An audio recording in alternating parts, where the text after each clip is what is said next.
sababu tangu umekuja tunaona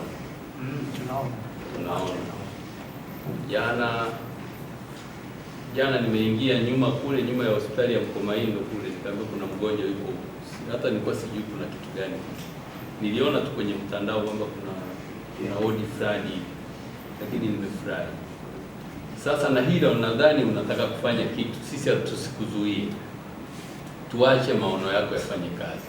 Lakini nilichokuwa naomba kwa niaba ya wenzangu sasa, ule muda wa siku 90 uondoe, lakini pia utupe muda ambao walau ufikie mwezi Juni, kwamba baada ya Juni nisiwaone hapa.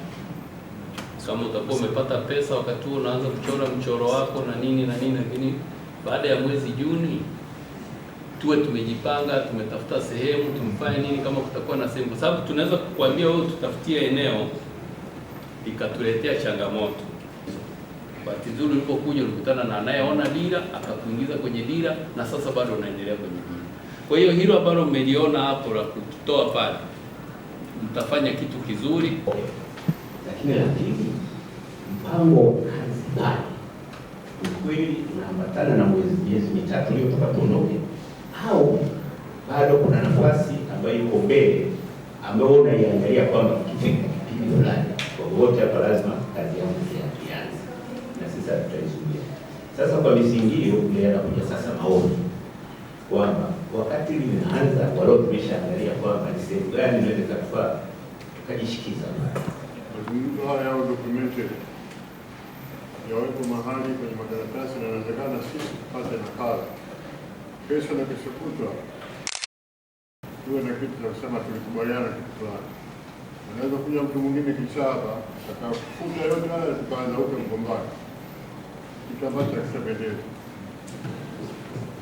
Mimi naomba tuliweke hivi, niwapatie miezi 6 kuanzia mwezi Septemba, yaani wa 9, wa 10, wa 11, wa 12, wa kwanza, wa pili, itakuwa imetosha kabisa kufanya maandalizi na kuweza kuhama. Ili sasa mimi nisubiri mwezi wa 3 pabomoe pale ili tuanze kabisa preparation ya kupajenga, tutaweza kusubiri.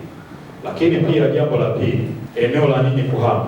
Mzee Mwita, inawezekana mna maeneo mengi mkahitaji kuhamia kwenye maeneo yenu, lakini pia mkihitaji eneo la halmashauri, kwa sababu siwezi kuwafukuza nyinyi wananchi wangu, na kama nilivyotangulia kusema, kama mama alivyosema, hizi biashara, kuna wadogo zangu wako nyumbani kule, ndio wanasubiri mama jioni arudi na mboga.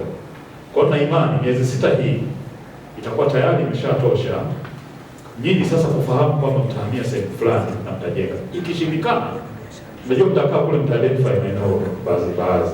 Ikishindikana, mmeona kuna eneo ambalo sisi mnaweza kupendekeza maeneo 3 ambayo sisi tunaweza tukayatoa kwa mkataba sasa, kwa makubaliano.